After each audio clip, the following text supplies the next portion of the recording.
साथीहरू, कल्पना गर्नुहोस्, तपाईँ कुनै सुनसान गाउँमा प्रवेश गर्दै हुनुहुन्छ। घरका ढोका खुला छन्, चुल्होमा आगो अझै चल्किरहेको छ। तातो खाना भाँडामा जस्ताको तस्तै छ, तर त्यहाँ कोही छैन। न कुनै आवाज, न कुनै मानव उपस्थिति। एकैसाथ हराएका तिनीहरू कहाँ गए? के कुनै अज्ञात शक्तिले उनीहरूलाई निलो? कि यो कुनै अनौठो वैज्ञानिक रहस्य हो? आज हामी एउटा यस्तो अनसुल्झिएको घटनाबारे कुरा गर्न गइरहेका छौँ जसले दशकौँसम्म मानिसहरूलाई अचम्ममा पार्दै आएको छ। जुन रहस्य हो अन्जुकुनी तालको हराएको गाउँ। उत्तर क्यानाडाको दूरदराजको क्षेत्र, जहाँ घना हिउँले ढाकिएका जङ्गलहरू छन्। भीषण जाडो, सुनसान वातावरण अनि अनगिन्ती रहस्यहरू समेटिएको ठाउँ। यही अवस्थित छ एक रहस्यमय गाउँ, अन्जुकुनी गाउँ। यो गाउँ इनुट आदिवासीहरूको बस्ती थियो। इनुटहरू कठोर जाडोमा बाँच्न सक्ने, शिकारी जीवनशैली अपनाउने र प्रकृतिसँग गहिरो सम्बन्ध राख्ने जाति थिए। उनीहरू सानो झुपडीहरूमा बस्ने गर्दथे, माछा मार्ने, जनावरको शिकार गर्ने र आफ्नो नियम अनुसार जीवन बिताउने गर्थे। जो लाबेल एक अनुभवी शिकारी थिए जो क्यानाडाका कठोर जङ्गलहरूमा शिकार गर्दथे। उनले जीवनभर धेरै दुर्गम ठाउँहरूको यात्रा गरिसकेका थिए। अन्जुकुनी गाउँ पनि उनका लागि नयाँ थिएन। यो गाउँ शिकारका लागि प्रख्यात क्षेत्रहरूमध्ये एक मानिन्थ्यो। यहाँ बस्ने इनुट आदिवासीहरू राम्रो शिकारी तथा जाल फाल्ने विशेषज्ञ थिए। जो लाबेल समय समयमा यही गाउँ आउने गर्थे। यहाँका स्थानीयहरूसँग शिकार सम्बन्धी कुरा गर्ने, कहिलेकाहीँ उनीहरूबाट शिकार गर्न सहयोग समेत लिने गर्दथे।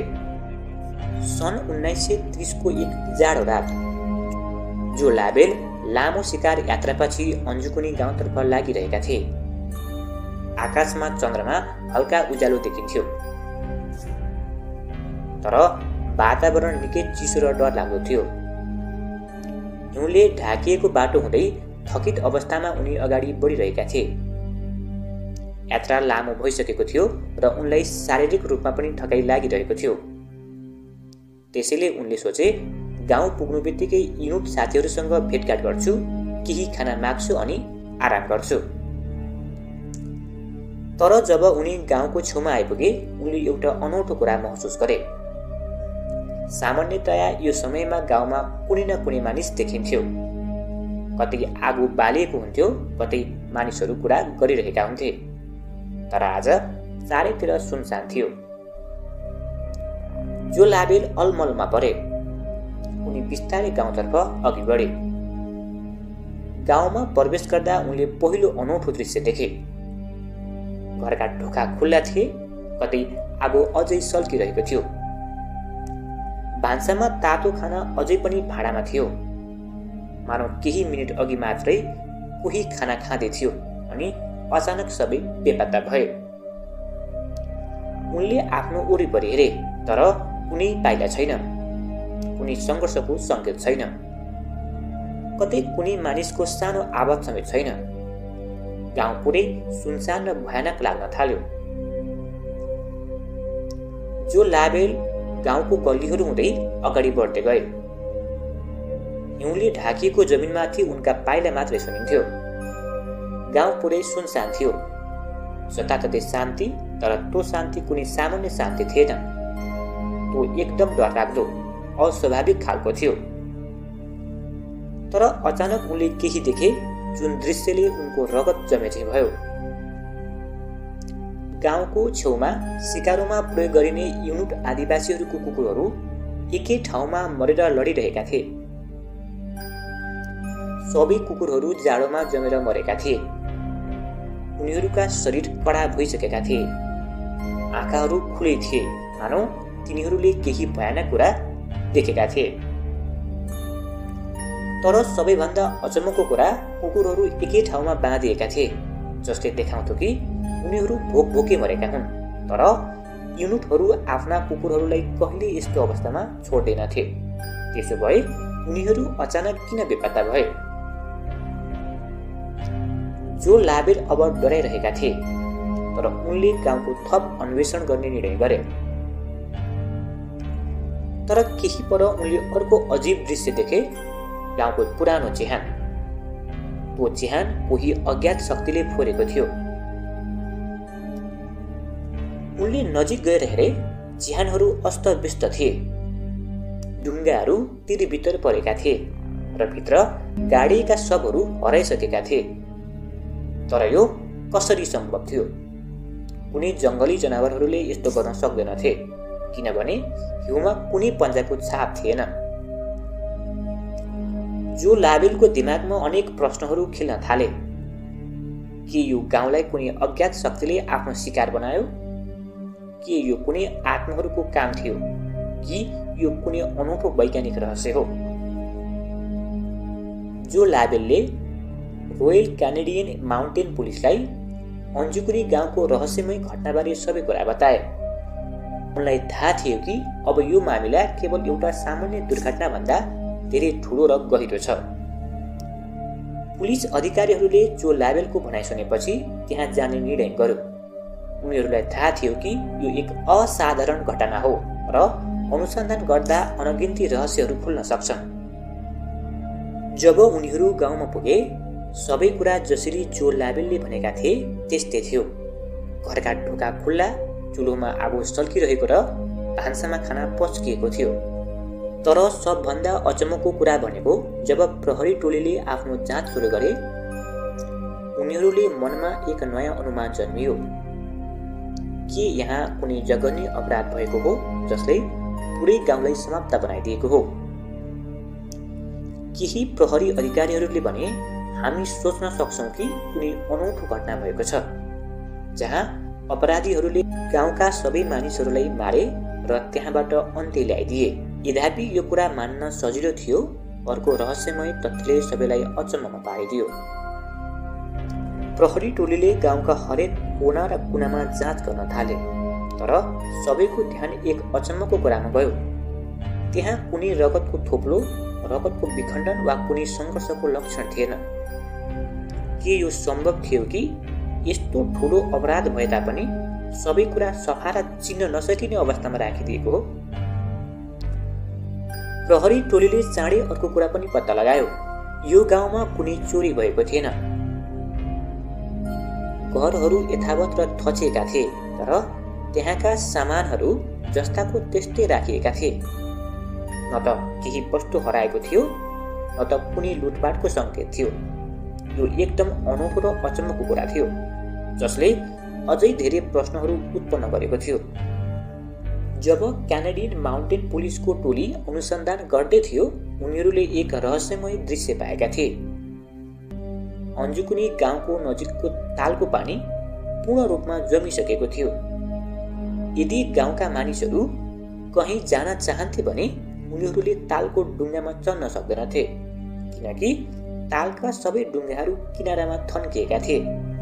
तर अर्को अचम्मको कुरा भनेको, यदि कुनै अपराधीले उनीहरूलाई मारेपछि तालमा फालिदिएको हो भने तालको पानीको सतहमा कहीँ न कहीँ कुनै टुक्रा वा चिन्ह देखिनु पर्थ्यो। तर यस्तो केही थिएन। तालको माथिल्लो सतहमा केही पनि विखण्डित भएको थिएन। सबै कुरा एकदम शान्त र अचम्मको थियो। पुलिसको अनुसन्धानले यो चकित पार्ने तथ्य पत्ता लगायो। जो लाबेल त्यहाँ पुग्नुभन्दा 7-8 दिन अघिदेखि नै गाउँका मानिसहरू बेपत्ता भइसकेका थिए। यसको पुष्टि 2 प्रमुख प्रमाणहरूले गरे। पहिलो, गाउँका कुकुरहरू मरेको अवस्थामा भेटिए। यदि मानिसहरू केही घण्टामै मात्र हराएको भए तिनीहरूका पाल्तु जनावरहरू भोके मर्नुपर्ने थिएन। तर यहाँ कुकुरहरू भोके मरेको देखिन्थ्यो, जसको अर्थ मानिसहरू धेरै दिन अघि नै हराइसकेका थिए। दोस्रो, गाउँका घरहरूबाट निस्किएको धुवाँ। जलेको काठ निभिसकेपछि पनि 9-10 दिनसम्म हल्का धुवाँ निस्किरहन सक्छ, तर गाउँमा देखिएको धुवाँ त्यस अवधिको अन्तिम चरणमा थियो। यसको मतलब आगो निभेको धेरै समय भइसकेको थियो र मानिसहरू 1-2 दिन अघि होइन, झन्डै 1 हप्ता अघि नै बेपत्ता भइसकेका थिए। यी प्रमाणहरूले घटनालाई अझ गहिरो रहस्यमय बनाइदियो। यदि मानिसहरू यति दिन पहिले हराइसकेका थिए भने उनीहरू कसरी र कहाँ गएका थिए? किन गाउँमा कुनै सङ्घर्ष वा हिंसाको सङ्केत थिएन अनि सबैजना बिना कुनै प्रतिरोध कहाँ गायब भयो? पुलिसहरूले गाउँका विभिन्न क्षेत्रहरूको खोजी गरिरहेका थिए, तर अझै पनि कुनै ठोस प्रमाण भेटिएको थिएन। यत्तिकैमा जो लाबेलले प्रहरी टोलीलाई गाउँको छेउमा रहेको एउटा अति रहस्यमय स्थानतर्फ लिएर गयो। तपाईहरूले विश्वास गर्नुहुन्न, तर जब मैले यो देखेँ मेरो शरीर नै काँपो। म यति डराएको थिएँ कि मलाई यहाँ एक्लै बस्न मन थिएन। जो लाबेलको आवाजमा अझै पनि डर झल्किएको थियो। पुलिस टोली लाबेलको पछि लाग्दै गाउँभन्दा केही टाढा रहेको पुरानो चिहान घरतर्फ जाँदै थिए, तर यहाँ पुग्नु बित्तिकै सबै प्रहरी अधिकारीहरू स्तब्ध भए। त्यहाँ जे देखियो त्यो सामान्य कुनै दृश्य थिएन। खुलेका चिहानहरू, तर कुनै लास छैन। सबै चिहानहरू खनिएका थिए, तर अचम्मको कुरा के थियो भने कसैले जबरजस्ती खनेर शवहरू चोरी गरेको जस्तो थिएन। माटो निकै सफा गरी निकालिएको थियो, तर कुनै पनि लासहरू त्यहाँ थिएन। पुलिस टोली छक्क परे, किनकि यदि यो कुनै चोरी भएको हो भने माटो फ्याँकिएको अवस्थामा हुनुपर्ने थियो, तर यहाँ त माटो यति सफा निकालिएको थियो कि कसैले निकै सावधानीपूर्वक चिहान खोलेको जस्तो देखिन्थ्यो। तर यो कसरी सम्भव थियो? यदि मानिसहरू नै चिहान खनेका हुन् भने तिनीहरू किन गाउँ छोडेर गए? यदि यो कुनै लास चोरीको घटना हो भने किन कुनै औजारको चिन्ह भेटिएन? सबै शवहरू बिना कुनै सुराग कहाँ हराए? पुलिस अधिकारीहरू अब झन् गहिरो सोचमा परे। के यो कुनै प्राकृतिक घटना थियो कि कुनै अलौकिक शक्ति? पुलिस टोलीले गाउँको प्रत्येक कुनामा खोजी गर्यो, तर कसैले पनि गाउँका मानिसहरूलाई अन्तिम पटक कहिले देखेको थियो भन्ने ठोस प्रमाण भेटेन। कसैले आक्रमण गरेको हो भने किन कुनै सङ्घर्षको निशान थिएन। यदि उनीहरू स्वयं भागेका हुन् भने किन घरमा पकाएका खाना, जलेको आगो अनि उनीहरूको सबै सामान जस्ताको जस्तै थियो? यदि तिनीहरू ताल पार गरेर गएका हो भने पनि सबै डुङ्गा किनारामा थिए। र अझै ठुलो प्रश्न, यदि यो कुनै प्राकृतिक घटना हो भने चिहानहरू खुला हुनुको रहस्य के हो? सन् 1930 देखि आजसम्म यस घटनालाई 90 वर्षभन्दा बढी भइसक्यो, तर अझै पनि कुनै ठोस प्रमाण फेला परेको छैन। क्यानाडियन माउन्टेन पुलिसले यो केसलाई अनसल्भ मिस्ट्री भन्दै अनुसन्धान बन्द गर्यो, तर यो रहस्य अझै जीवित छ। के भएको थियो वास्तवमा? के यो कुनै एलियन अपहरण थियो? के कुनै अज्ञात प्राकृतिक शक्ति कारण थियो? के यो कुनै पौराणिक श्रापको नतिजा थियो? वा कुनै अज्ञात हत्यारा जो साक्षी नछोडी गाउँ नै हराइदिन सक्थ्यो? तर वास्तविक उत्तर कहिल्यै भेटिएन। अन्जु पनि गाउँका ती मानिसहरू कहिल्यै देखिएनन्। साथीहरू, यदि तपाईँलाई यस्तै मिस्टिरियस भिडियोहरू मनपर्छ भने हाम्रो च्यानललाई सब्सक्राइब गर्न नबिर्सिनुहोला, किनभने यस च्यानलमा हामी यस्तै मिस्टिरियस भिडियोहरू ल्याउनेछौँ। आशा छ आजको भिडियो तपाईँलाई मन पर्यो।